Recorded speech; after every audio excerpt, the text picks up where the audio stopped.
কিন্তু জঙ্গি সংগঠন দেশে পরিচালনা করবে দেশের জনগণ সকলে মিলে একসঙ্গে। আওয়ামী লীগকে যেমন দেশ থেকে তাড়ানো হয়েছে, ইসকন সহ যারা ইসলামের বিরোধিতা করবে, দেশের বিরুদ্ধাচরণ করবে, মানুষের উপরে অত্যাচার করবে, গুম করবে, খুন করবে, যেখানে সেখানে ত্রাস চালাবে, আওয়ামী লীগকে তো ইন্ডিয়াতে পাঠানো হয়েছে, এদেরকে এমন জায়গায় পাঠানো হবে দেশ এবং জাতি এদের নাম এবং নিশানা খুঁজে পাবে না। আলহামদুলিল্লাহি নাহমাদুহু ওয়া নাস্তাঈনুহু ওয়া নাস্তাগফিরুহু ওয়া নু'মিনু বিহি ওয়া নাতাওয়াক্কালু আলাইহি ওয়া নাউযু বিল্লাহি মিন শুরুরি আনফুসিনা ওয়া মিন সাইয়্যাতি আ'মালিনা। من يهده الله فلا مضل له ومن يضلل فلا هادي له ونشهد أن لا إله إلا الله وحده لا شريك له ونشهد أن سيدنا وسندنا وحبيبنا ومولانا محمدا عبده ورسوله الذي أرسله بالحق بشيرا ونذيرا وداعيا إلى الله بإذنه وسراجا منيرا. فقد قال الله تعالى في كلامه المجيد وفرقانه الحميد: أعوذ بالله من الشيطان الرجيم. بسم الله الرحمن الرحيم. ولا تقولوا لمن يقتل في سبيل الله أموات، في سبيل الله أموات، بل أحياء ولكن لا تشعرون. إن الله وملائكته يصلون على النبي يا أيها الذين آمنوا صلوا عليه وسلموا تسليما. اللهم صل على محمد وعلى آل محمد كما صليت على إبراهيم وعلى آل إبراهيم إنك حميد مجيد. اللهم بارك على محمد وعلى آل محمد كما باركت على إبراهيم وعلى آل إبراهيم إنك حميد مجيد. আমরা সমস্ত কৃতজ্ঞতা প্রকাশ করি মহান আল্লাহ রাব্বুল আলামিনের দরবারে, যে মহান আল্লাহ রাব্বুল আলামিন আমাদেরকে সুস্থ রেখে সবল রেখে জুমআর সালাত আদায় করার জন্য জামে মসজিদে উপস্থিত হওয়ার তৌফিক দান করেছেন। আমরা পড়ি আলহামদুলিল্লাহ। আমরা আজকে আলোচনা করব আমাদের দেশে বর্তমানে চলমান যে ইস্যু রয়েছে ইসকন প্রসঙ্গ। খুবই একটি হৃদয় বিদারক ঘটনা ঘটে গিয়েছে গত একদিন আগে। আমরা দেখেছি চট্টগ্রামে একজন মুসলিম আইনজীবীকে সরাসরি কুপিয়ে হত্যা করা হয়েছে। এখানে কয়েকটি বিষয় লক্ষণীয় রয়েছে। এক নম্বর বিষয় হচ্ছে বাংলাদেশকে কেন্দ্র করে বর্তমানে গভীর ষড়যন্ত্র চলছে। স্বৈরাচারী সরকারের পতন হয়েছে, দেশ থেকে বিতাড়িত হয়েছে ঠিকই, কিন্তু এখনো পর্যন্ত বিভিন্ন জায়গা থেকে ষড়যন্ত্র এবং বিভিন্ন রকমের আগ্রাসন চালিয়ে যাওয়ার পায়তারা করছে এবং সহযোগিতা করছে ভারত তাদেরকে। ইসকন সম্পূর্ণরূপে ভারতীয় সহযোগিতায় বাংলাদেশে পরিচালিত হয় এবং ফ্যাসিস্ট সরকারের আমলে সর্বোচ্চ সহযোগিতা পেয়ে এবং ভারতের প্রেসক্রিপশনে বাংলাদেশে বিভিন্ন জায়গায় বিভিন্ন সময়ে চরম বিশৃঙ্খলা এবং অনিয়ম সৃষ্টি করেছিল। সরকার পতনের পরে কিছুদিন নীরব থাকলেও আবার তারা নতুন করে গর্জে উঠছে এবং ভারত সবসময় চায় যে বাংলাদেশে কিভাবে অনুপ্রবেশ করা যায়। বিভিন্ন সময় একটা ইস্যু তৈরি করে দেয় এবং সেই ইস্যুর মাধ্যমে দেশের ভিতরে হট্টগোল সৃষ্টি হোক, মানুষের ভিতরে মারামারি কাদা ছড়াছড়ি সৃষ্টি হোক, আর সেই সুযোগে ভারত এদেশে অনুপ্রবেশ করুক সেই চিন্তা ভাবনা করছে। কিন্তু মনে রাখতে হবে বাংলাদেশের বর্তমান সোসাইটি এরা অনেক আগের থেকে বেশি সোচ্চার এবং সজাগ। যত বেশি চেষ্টা করুক বাংলাদেশে ইনশাআল্লাহ ভারতের অনুপ্রবেশ ঘটবে না। ইসকন এটা কোনো ভারতীয় সংগঠন নয়। মূলত ভারত চাচ্ছে বাংলাদেশে হিন্দু মুসলিম দাঙ্গা বাঁধিয়ে একটা দেশের ভিতরে হট্টগোল তৈরি হয়ে যাবে, এরপরে হিন্দুদেরকে সহযোগিতার নামে ভারত বাংলাদেশে অনুপ্রবেশ করবে। এখানে আমাদের কয়েকটি বিষয় লক্ষণীয়। তার মধ্যে গুরুত্বপূর্ণ একটি বিষয় হচ্ছে, একটা হচ্ছে সনাতনী আর একটি হচ্ছে হিন্দুত্ববাদী। এই দুইটার ভিতরে পার্থক্য রয়েছে। ইসকন হচ্ছে চরমপন্থী হিন্দুত্ববাদী একটি উগ্রবাদী জঙ্গি সংগঠন, আর সনাতনী ধর্ম সেটা হচ্ছে আলাদা একটি সাবজেক্ট। এদেশের মানুষ হিন্দু হোক, বৌদ্ধ হোক, খ্রিস্টান হোক, তাদের নিয়ে আমাদের কোনো আপত্তি নেই, বিপত্তি নেই। তারা এদেশে ঠিকমতো ধর্ম পালন করবে, আমরা তাদেরকে যথেষ্ট পরিমাণ সুযোগ সুবিধা দিয়েছি। কিন্তু তার প্রতিদানে আমাদেরকে কি দেওয়া হচ্ছে? আমাদের দেশে বসে, আমাদের খেয়ে, আমাদের পরে, আমাদের মানুষকে জনসম্মুখে হত্যা করবে, রক্ত ছড়াবে, আর আমরা নীরবে নিস্তব্ধে বসে থাকবো। ভারত যদি এটা মনে করে তাহলে ভুল করবে। কারণ বাংলাদেশের মানুষ এখন অনেক বেশি সংগ্রামী, যার প্রমাণ ঘটেছে 5 আগস্ট স্বৈরাচারী হাসিনা পলানোর মাধ্যমে। প্রিয় বন্ধুগণ, যে কথা আগেই মনে রাখতে হবে, ইসকন এক জিনিস, সনাতনী ধর্ম আরেক জিনিস। আমরা কখনোই হিন্দুদের নিয়ে কোনো হাঙ্গা দাঙ্গামা দেশে সৃষ্টি করিনি। আমরা তাদের মন্দির পাহারা দিয়েছি, কিছুদিন আগের ঘটনাই ঘটে গিয়েছে, সর্বোচ্চ সহযোগিতা পর্যন্ত করা হয়েছে। কিন্তু এখানে ইস্যুটা হলো ইসকন। ইসকন হচ্ছে একটি জঙ্গি এবং চরমপন্থী দল, যেটা আমরা বেশ কিছুদিন আগে থেকেই দেখে আসছি। এখন যেহেতু ইসকন সম্পর্কে আলোচনা, এই আলোচনার মাধ্যমে ইসকনের পূর্ণ পরিচয় তুলে ধরার চেষ্টা করব ইনশাআল্লাহ। ইসকনের এটা একটি সংক্ষিপ্ত নাম। ইসকনের পূর্ণ নাম হচ্ছে international society for Krishna consciousness.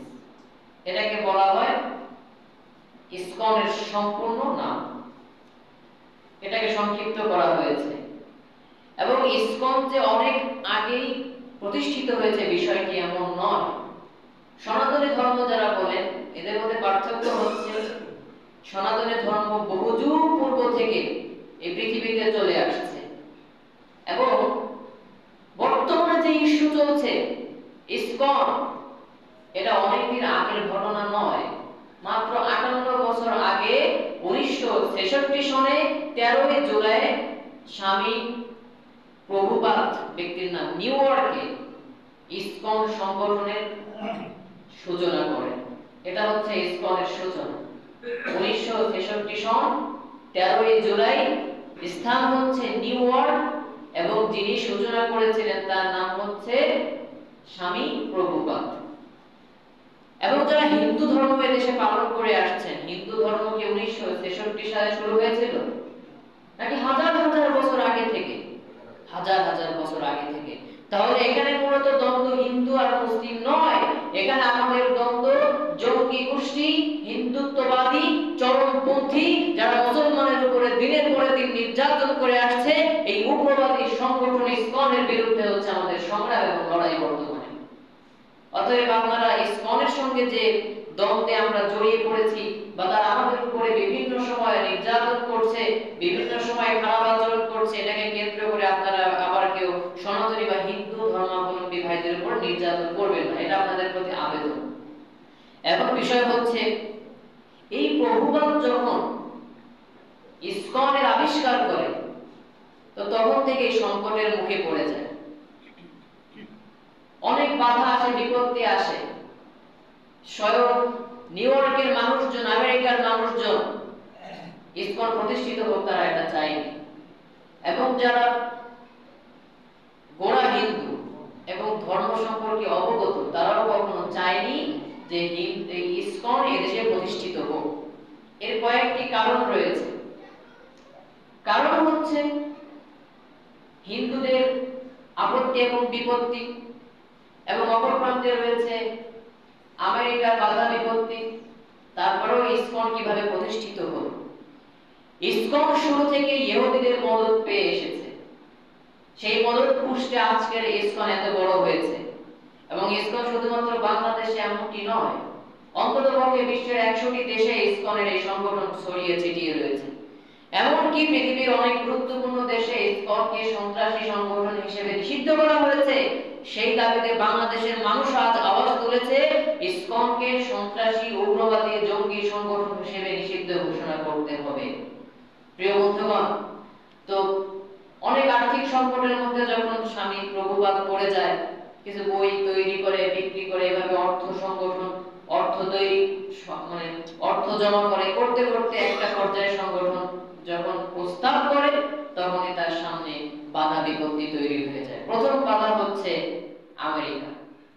আমেরিকার সোসাইটি এটা মেনে নিতে কখনোই অভ্যস্ত নয় যে হিন্দুয়ানি সংস্কৃতি আমাদের দেশে ঢুকুক।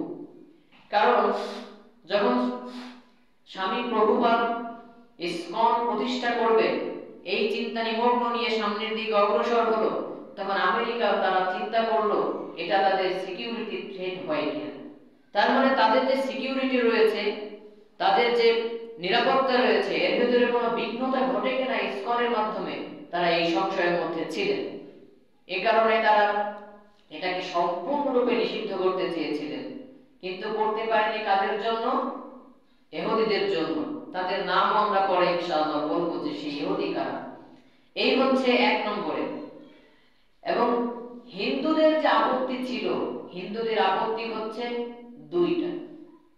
এক নম্বরে হচ্ছে এই ইসকনের আন্দোলন হচ্ছে হরে কৃষ্ণ আন্দোলন, আর এই ইসকনের যে আন্দোলন ওরা হচ্ছে উগ্রপন্থী, চরমপন্থী। এখনের দৃশ্য আগের দৃশ্যটি অনেক ভিন্ন। আগে যারা ইসকন করত তারা সাধারণত গরিব মানুষদেরকে দলে ফেরাতো না, কিন্তু এখনের ইসকনের চিত্রটা একেবারেই ভিন্ন। এরা যত বেশি পারছে গরিবদেরকে দলে ঢোকানোর চেষ্টা করছে টাকা পয়সা দিয়ে। এবং ইসকনের যে নিয়ম আর নীতি, সেই নিয়ম এবং নীতির মধ্যে হিন্দুদেরকে ছোট করা হয়েছে। এজন্য সেই সময়ের যারা হিন্দু ধর্ম সম্পর্কে অবগত ছিল তারা আন্দোলন করেছিল এবং নিষেধ করার জন্য জোর দাবি জানিয়েছিল। এই হলো একটি বিষয়। এবং আরো একটি বিষয় হচ্ছে হিন্দুরা থেকে অভ্যস্ত নয়। আর ইসকন হচ্ছে নিউ ইয়র্কে প্রতিষ্ঠিত হচ্ছে, এবং ইসকনের যিনি প্রতিষ্ঠাতা স্বামী প্রভুপাদ ভারতের কোনো স্কুল কলেজে কোনোদিন পড়াশোনা করেনি। সারা জীবন পড়াশোনা করেছে ইহুদিদের মদদে থেকে, ইহুদিদের সাহায্যে গড়ে উঠেছে এবং তাদের স্কুল কলেজ ইউনিভার্সিটিতে পড়াশোনা করেছে। তো হিন্দুরা এটা আগে থেকেই অনুমান করেছিল যে এরা হবে চরমপন্থী এবং আমাদের বিপক্ষে এরা একসময় অবস্থান করবে। এজন্যই আমরা দেখি বিভিন্ন জায়গায় মাঝে মধ্যে হিন্দুদের মধ্যে দাঙ্গা লাগে। এটা মূলত লাগে ইসকনের সঙ্গে। ওরা বিভিন্ন জায়গায় মন্দির দখল করে, মানে নিজেদের ধর্মের নাম ভাঙিয়ে তারপরে ধর্ম ব্যবসা করে। এই যে কয়েকটি বিষয়। আরেকটি বিষয় হচ্ছে হিন্দু ধর্ম এবং ইসকনের ভিতরে যে মূল পার্থক্য, এই পার্থক্য হচ্ছে হিন্দু ধর্ম এরা হচ্ছে বহুশ্বরবাদী, মানে বহু ঈশ্বরবাদী, অনেক ঈশ্বরকে এরা বিশ্বাস করে। কিন্তু ইসকনের যে মূল আন্দোলন, বিশ্বাস করে সবাইকে কিন্তু মূল্যায়ন করে একজনকে, সে হলো হরে কৃষ্ণ। মাত্র একজনকে কি করে মূল্যায়ন করে, মানে তার নাম হরে কৃষ্ণ, শ্রীকৃষ্ণ। এই একজনকেই ইসকন মূল্যায়ন করে। কিন্তু হিন্দু সম্প্রদায় যারা আছে এরা শুধুমাত্র শ্রীকৃষ্ণকে মূল্যায়ন করে না, এরা মূল্যায়ন করে শিবকে, এরা মূল্যায়ন করে বিষ্ণুকে, এরা মূল্যায়ন করে সরস্বতী, লক্ষ্মী, দুর্গা, গণেশ ইত্যাদি। সবাইকে ওরা পূজা করতে অভ্যস্ত। এমনকি আপনার দ্বারা যদি কখনো উপকৃত হয় আপনাকেও তারা পূজা করবে। এর অনেক নজির রয়েছে। আমি গিয়েছি পিরোজপুরে মাহফিল করতে। তো এই পিরোজপুরের ভেতরের দিকে হিন্দুদের বেশ আনাগোনা আছে, বসতি রয়েছে। আমি যখন স্টেজে উঠলাম তো আশপাশ থেকে অনেক মানুষজন ভরে গেছে। তো হিন্দুদেরকে দেখলে বোঝা যায় যে হিন্দু মানুষ। তো চারপাশ থেকে অনেক হিন্দু আসছে, মাঝখান থেকে একজন হিন্দু দাঁড়িয়ে ওই যে ওনারা যেমন পূজা অর্চনা করে ঠিক ওইভাবে আমার দিকে তাকিয়ে এভাবে পূজা অর্চনা করলো আমাকে নিয়ে। তার মানে তিনি আমাকে গুরুত্বপূর্ণ একজন কিছু মনে করছে, এজন্য পূজা করলো। তো হিন্দুদের নীতি হচ্ছে এটা, ওরা কখনো গণেশ পূজা করবে, ওরা কখনো লক্ষ্মী পূজা করবে, কখনো দুর্গা পূজা করবে, বিভিন্ন পূজায় ওরা আসক্ত। কিন্তু ইসকন যারা, এরা মূলত ওদের লক্ষ্য হলো একটাই, ভগবান শ্রীকৃষ্ণের যে নীতি নিয়ম এগুলোকে পৃথিবীব্যাপী ছড়িয়ে দেওয়া। এবং সনাতনী ধর্ম যারা, ওরা জোর করে কখনো অন্য ধর্মের মানুষকে তাদের ধর্মে নিতে চায় না। এখানেই হচ্ছে মূল পার্থক্য। ইসকন এদের মূল সংগঠন তৈরি হয়েছে বিভিন্ন ধর্মের মানুষকে বিভিন্ন লোক লালসা দিয়ে জোর করে ইসকনের মধ্যে অন্তর্ভুক্ত করতে হবে। এটা হচ্ছে ওদের মূল টার্গেট। এবং এই যে বলে দিলাম ইসকনের আসল সিক্রেট হচ্ছে কি, শ্রীকৃষ্ণের আন্দোলনকে বেগবান করা। এরা হচ্ছে উগ্র সাম্প্রদায়িক, প্রতিষ্ঠান কাল থেকে বিভিন্ন রকমের বাধা বিপত্তির সম্মুখীন হয়েছে, কিন্তু এরা মদত পেয়েছিল ইহুদিদের। ইহুদিদের যারা তাদেরকে মদত দিয়েছিল তার মধ্যে থেকে কয়েকজনের নাম, যে স্টেনসন, হরবে কক্স, এই দুইজনের নাম বিশেষভাবে উল্লেখযোগ্য। এরা ছিল প্রভাবশালী এবং এদের মদত পুষ্টে থেকে তৎকালীন সময়ে 1966 সনে 13 জুলাই নিউ ইয়র্কে স্বামী প্রভুপাদের সেই ইসকন প্রতিষ্ঠিত হয়ে গেল। এবং ইসকনের যে কনসেপ্ট, ধারণা, এটা খুবই জঘন্য। ওদের ধারণা হচ্ছে নির্যাতন করা আজ এই সকল ভুবন। এই কথাটির গুরুত্ব, এই কথাটির অর্থ কি? এই কথাটির অর্থ হচ্ছে নির্যাতন। জবন মানে হচ্ছে মুসলিম, নির্যাতন মানে নিধন করে দাও মুসলিম, আজই সকল ভুবন, মানে মুসলিম মুক্ত সমাজ গড়ো। এটা হচ্ছে ওদের মূলনীতি ছিল, এটা হচ্ছে ওদের বিশ্বাস ছিল। এই ধারণা এবং বিশ্বাস মধ্যযুগের চৈতন্য থেকে এসেছে এবং সেই ধারণা থেকে ইসকনের প্রতিষ্ঠিত হয়েছিল। ইসকন এই পৃথিবীতে আজ যারা সমগ্র পৃথিবী জুড়ে দাঙ্গামা এবং উগ্রপন্থী হয়ে মানুষের উপর অন্যায়, অবিচার এবং অত্যাচার এবং গুম, খুন, হত্যা চালাচ্ছে।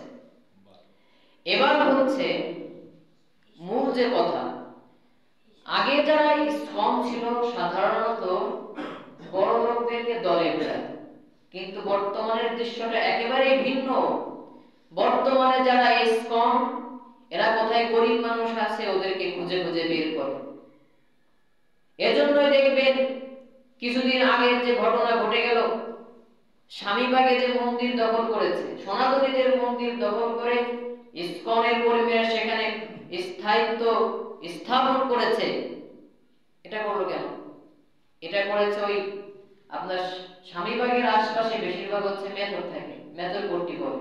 তো ওদেরকে লোক লালসা দেখিয়ে টাকা পয়সা দিয়ে নিজেদের দলে নিয়ে ইসকনের সদস্য করে যখন ওদের দলে ভারী হয়ে গিয়েছে, তখন সনাতনীদের যে স্বামীবাগে মানে ছিল, মন্দির ছিল, সেটাকে ভেঙে বা সে ভেতর থেকে ওদের সবকিছু বের করে দিয়ে ওরা নিজেরা আবার সেখানে অনুপ্রবেশ করেছে। এবং সিলেটে ইসকনের বেশি প্রভাব দেখা যায়। সিলেটের মানুষজন গরিব, চায়ের খেতে কাজ করে, ওইখানে গিয়ে ওদেরকে বিভিন্ন লোভ আর প্রলোভন দেখিয়ে নিজের ধর্মের মধ্যে আকৃষ্ট করতে চায়। তো আমাদেরকে সতর্ক থাকতে হবে। এদের হচ্ছে কয়েকটি গুরুত্বপূর্ণ কাজ রয়েছে।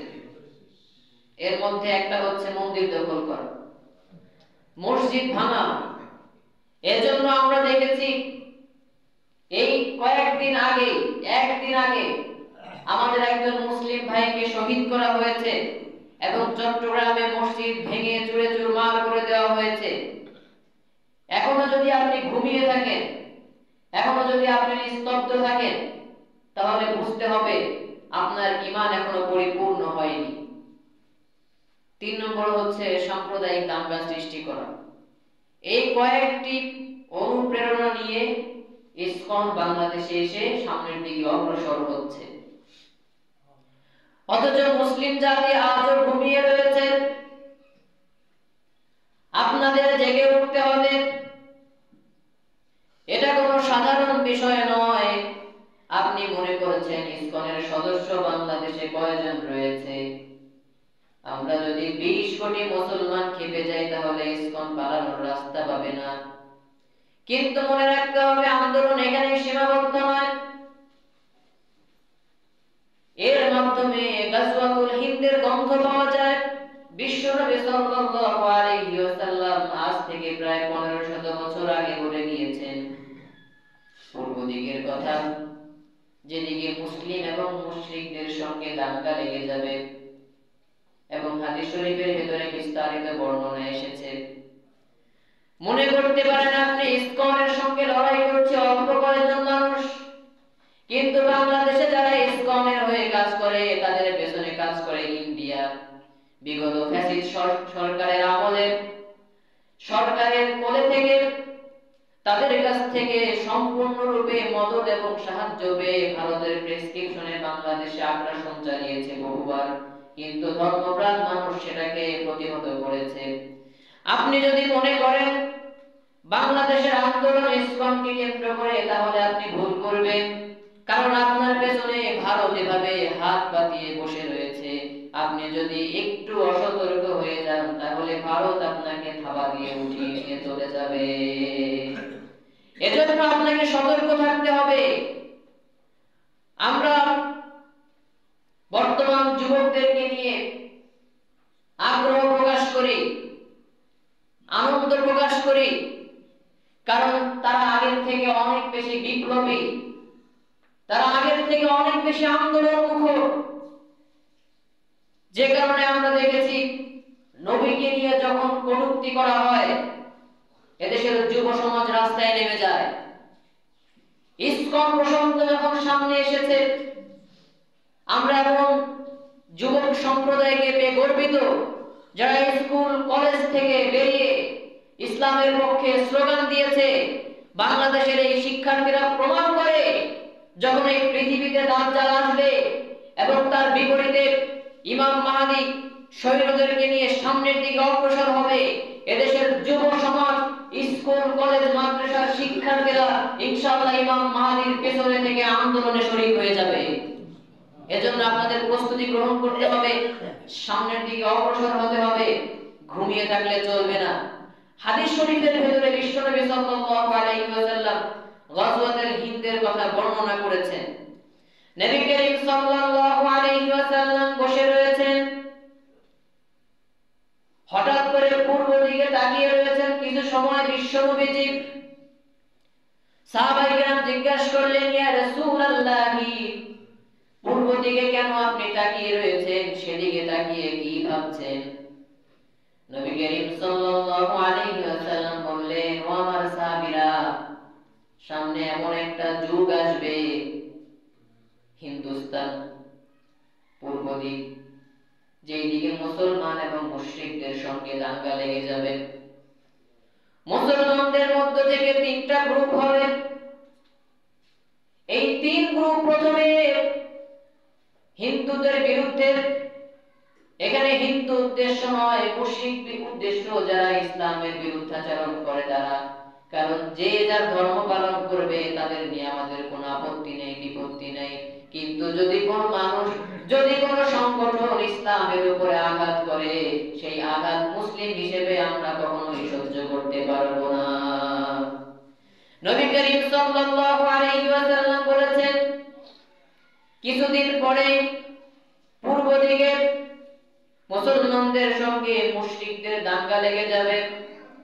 সেই যুদ্ধে মুসলমানেরা শরীক হবে। প্রাথমিক পর্যায়ে কিছু মানুষ লড়াই করতে করতে পেছনের দিকে চলে আসবে। নবী করিম সাল্লাল্লাহু আলাইহি ওয়াসাল্লাম বললেন, এই লোকগুলো জাহান্নামী। দ্বিতীয় শ্রেণীর মানুষ, যারা লড়াই করতে করতে শহীদ হয়ে যাবে, নবী করিম সাল্লাল্লাহু আলাইহি ওয়াসাল্লাম বললেন, এরা হলো জান্নাতি। আর তিন নম্বরে আরেক শ্রেণীর মানুষ, যারা শেষ সময় পর্যন্ত, যত সময় পর্যন্ত শরীরে রক্ত থাকবে তত সময় পর্যন্ত মুশরিকদের বিরুদ্ধে লড়াই করতে থাকবে। হযরত আবু হুরায়রা রাদিয়াল্লাহু তাআলা আনহু এই হাদিস যখন শুনেছেন, হাদিস শোনার পরে তিনি বলেছেন, আমি যদি সেই সময়টা পেয়ে যাই, তাহলে আমি আমার নতুন এবং পুরাতন যা কিছু আছে সব কিছু বিক্রি করে দিব, তারপরে আমি হিন্দুস্তানের দিকে যাব।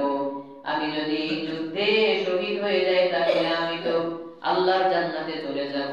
আর আমি যদি যুদ্ধে বিজয় হয়ে যাই, আমি আবু হুরায়রা চিরস্বাধীন হয়ে ফিরে আসব সিরিয়ায় গিয়ে। আমি ইমাম মাহদী ঈসা আলাইহিস সালামের সঙ্গে সংযুক্ত হয়ে যাব এবং আমি ঈসা আলাইহিস সালামের কাছে গিয়ে গর্বের সঙ্গে বলবো, আমি শেষ নবী মুহাম্মদ সাল্লাল্লাহু আলাইহি ওয়াসাল্লামের উম্মত। সুবহানাল্লাহ।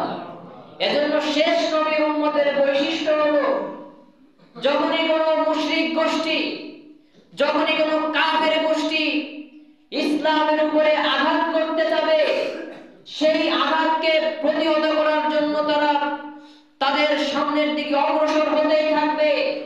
মনে রাখতে হবে, আমরা যতটা সহনশীল, যদি আমাদের ধর্মের উপরে আঘাত করা হয়, কালো হাত ওঠানো হয়, সেই কালো হাত ভেঙে দিতেও আমরা সামান্য পরিমাণ দ্বিধাবোধ করব না।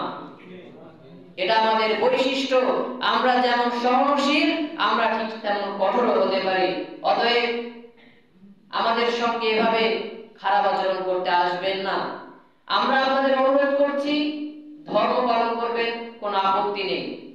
কিন্তু জঙ্গি সংগঠন দেশে পরিচালনা করবে, দেশের জনগণ সকলে মিলে একসঙ্গে আওয়ামী লীগকে যেমন দেশ থেকে তাড়ানো হয়েছে, ইসকন সহ যারা ইসলামের বিরোধিতা করবে, দেশের বিরুদ্ধাচরণ করবে, মানুষের উপরে অত্যাচার করবে, গুম করবে, খুন করবে, যেখানে সেখানে ত্রাস চালাবে। আওয়ামী লীগকে তো ইন্ডিয়াতে পাঠানো হয়েছে, এদেরকে এমন জায়গায় পাঠানো হবে দেশ এবং জাতি এদের নাম এবং নিশানা খুঁজে পাবে না। প্রিয় বন্ধুগণ, আমাদেরকে আরেকটু সতর্ক হওয়া চাই।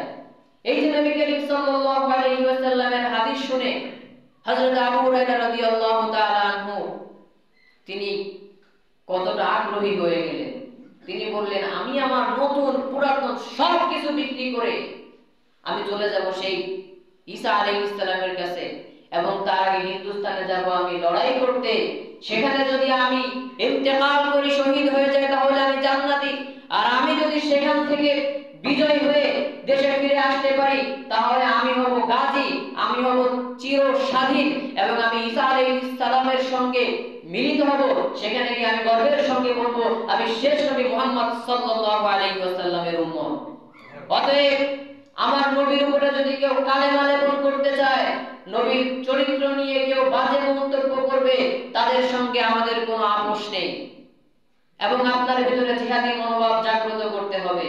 আজকে যারা ইসকনের পক্ষে কথা বলবে, আজকে যারা চরমপন্থী উগ্রবাদীদের পক্ষে কথা বলবে, এটাই প্রমাণ হয়ে যাবে যখন ইমাম মাহদী আসবে, তারা ইমাম মাহদীর দল থেকে পেছন থেকে পালিয়ে চলে যাবে। অতএব দল আগে নয়, ধর্ম আগে।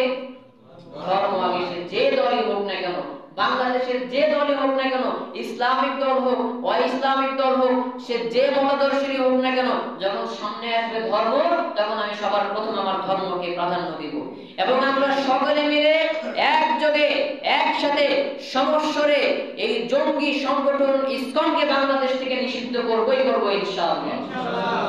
এটা হিন্দুদের বিরুদ্ধে কোনো আন্দোলন নয়। কাদের বিরুদ্ধে? সন্ত্রাসীদের বিরুদ্ধে আন্দোলন। এটা জঙ্গিদের বিরুদ্ধে আন্দোলন। বিগত দিনে আমরা কোনো হিন্দুদের উপর কি অত্যাচার করেছি? করি নাই, কারণ তারা উগ্রপন্থী নয়, তারা চরমপন্থী নয়। কিন্তু যেই চরমপন্থী হবে, আওয়ামী লীগের ভিতরে কি সব হিন্দু ছিল? সব খ্রিস্টান ছিল? মুসলিম ছিল না? দেশ থেকে আমরা তাড়িয়েছি না? কেন তাড়িয়েছি? সন্ত্রাসিতায়, উগ্রপন্থীর জন্য। বিগত দিনে ওরা আমাদেরকে জঙ্গি বলেছে, কিন্তু 16 বছর পরে আজ চির সত্যায়িত হয়েছে, প্রমাণিত হয়েছে আওয়ামী লীগ ফ্যাসিস্ট বাংলাদেশের সবথেকে বড় জঙ্গি সংগঠন এবং তাদের মদত জুগিয়েছে ইন্ডিয়া। আবার মাঝে মধ্যে জো বাইডেনের ছবি নিয়ে আসে, ট্রাম্পের ছবি নিয়ে আসে, এদেশে কি একটা যেন করতে চায়। যত ট্রাম্পের ছবি নিয়ে আসুক, বাংলাদেশে ওদের সামান্য পরিমাণ ঠাঁই দেওয়া হবে না। মাঝে মধ্যে ফিরে আসে এক একটা দল নিয়ে, রিকশা লীগ হয়ে কিছুদিন আগে এসেছিল। এখন এই ইসকন মূলত ভারতের এজেন্ডা বাস্তবায়িত করার জন্য আওয়ামী লীগের মদত পুষ্টে এদেশে নতুন করে ষড়যন্ত্র করার চক্রান্ত করছে। ওদেরকে দেশ থেকে তাড়িয়ে দিতেই হবে ইনশাআল্লাহ। অনেকে বলবেন ওরা তো হিন্দু ছিল, হিন্দু বলে খেপে গিয়েছে। আচ্ছা, হিন্দু বলে যদি খেপে যাবে, বিগত 2 দিন আগে সেখানে যে টিম নিয়ে ভেতরে ভেতরে গোয়েন্দা সংস্থা চালানো হলো, 6 জনকে আটক করা হলো। 6 জনকে যে আটক করা হলো, হ্যাঁ বলবেন ওরা আওয়ামী লীগ, ওরা হিন্দু বলে ওখানে গিয়েছে। আচ্ছা, হিন্দু বলে ওখানে যদি যাবে, তাহলে জিয়াউদ্দিন ফাহিম নামের যে ছেলেটি, ও কি হিন্দু? ওখানে গিয়েছে কেন? ও হচ্ছে আওয়ামী লীগের কর্মী। কিসের কর্মী? এজন্য ওরা চাচ্ছে বিপ্লবকে প্রতিহত করতে, আমাদের মধ্যে ভেদাভেদ সৃষ্টি করতে।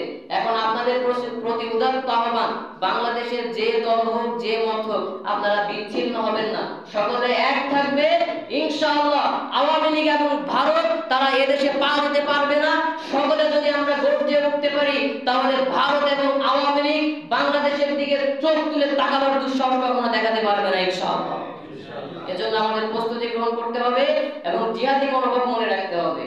আমেরিকা যদি অস্ত্র শস্ত্র নিয়ে আফগানিস্তানের মুসলমানের উপরে হামলা করতে পারে, সিরিয়ায় মুসলিমদের উপর হামলা করতে পারে, ইন্ডিয়া যদি কাশ্মীরের মুসলিমদের উপর নির্যাতন করতে পারে, তাহলে আমরা যদি সেটা ঠেকাতে যাই, আমাদেরকে জঙ্গি বলে, আমরা এটা কখনো মানতে প্রস্তুত নই। বরঞ্চ ওরা যদি অস্ত্র শস্ত্র নিয়ে ওদের দেশ রক্ষার জন্য মুসলিম নিধন আন্দোলনে নামতে পারে, আমরা আমাদের ধর্মকে রক্ষা করার জন্য অস্ত্র শস্ত্রে সজ্জিত হয়ে সামনের দিকে অগ্রসর হবই হব। আমাদের এই অগ্রসর পৃথিবীর কোনো অপশক্তি ঠেকায় রাখতে পারবে না ইনশাআল্লাহ। এজন্য শুধুমাত্র প্রস্তুতি গ্রহণ করতে হবে। ওরা জিহাদ নামটাকে সন্ত্রাসী বলে চালিয়ে দেয়, কিন্তু জিহাদ কি সন্ত্রাসী? মুহাম্মদ সাল্লাল্লাহু আলাইহি ওয়াসাল্লাম তার জীবনে যত লড়াই করেছেন, কয়জন মানুষ মরেছে? মুসলিম এবং কাফির মিলে কয়জন মরেছে? অথচ এক একটা বিশ্বযুদ্ধে তার থেকে 20 গুণ মানুষ পৃথিবী থেকে বিদায় হয়েছে, রক্ত ঝরেছে। ওই সমস্ত কথা এখন আর দেশের মানুষ খায় না। বিশ্বনবী সাল্লাল্লাহু আলাইহি ওয়াসাল্লাম বলেছেন, জিহাদের তামান্না মনের ভিতরে রাখতে হবে। আল্লাহ নবীজি বলেছেন, আমার মনে চায় আমি আল্লাহর রাস্তায় জিহাদ করতে করতে শহীদ হয়ে যাই। আল্লাহ যদি আমাকে আবার জীবন দান করে, আমি আবার লড়াই করব, আবার শহীদ হব। বিশ্বনবী সাল্লাল্লাহু আলাইহি ওয়াসাল্লাম বলেছেন, আল্লাহ যদি আমাকে আবার জীবন দান করে, তাহলে আমি আবার শহীদ হয়ে যাব। সুবহানাল্লাহ। সাহাবীরা কতটা ইসলামের জন্য নিবেদিত প্রাণ ছিলেন। হযরত আবু মুসা আশআরী রাদিয়াল্লাহু তাআলা আনহু তিনি একদা বলছেন, আমার বাবা নবীর সঙ্গে যুদ্ধ করছিলেন, এমন এমত অবস্থায় বিশ্বনবী সাল্লাল্লাহু আলাইহি ওয়াসাল্লাম বললেন, তরবারির নিচেই হচ্ছে জান্নাতের দরজা। সাহাবী বললেন, হে আবু মুসা আশআরী, তুমি কি সত্যি বলছো? এটা কি নবীর কথা? তোমার বাবা কি নবীর থেকেই শুনেছেন? হযরত আবু মুসা আশআরী রাদিয়াল্লাহু তাআলা আনহু বললেন, হ্যাঁ, আমার বাবা নবীর থেকে শুনেছেন।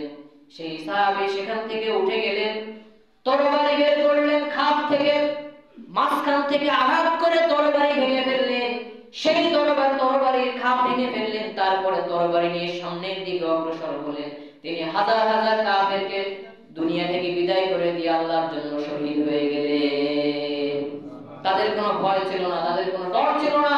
হে মুসলিম জাতি, গজওয়া হিন্দের প্রস্তুতি গ্রহণ করুন এবং ভারতকে কেন্দ্র করে এই গজওয়া হবে, যেটা বর্তমানে বোঝা যাচ্ছে। ভারত যদি আপনার দিকে চোখ তুলে তাকায়, আপনিও চোখ তুলে তাকাবেন। মনে রাখবেন, আপনি যদি গর্জে উঠতে পারেন, ইতিহাস সাক্ষী, পৃথিবী সাক্ষী, মুসলিম জাতি যখন বীর দর্পে সামনের দিকে এগিয়ে যায়, পৃথিবীর সমস্ত শক্তি তাদের সামনে পরাজিত হতে বাধ্য হয়।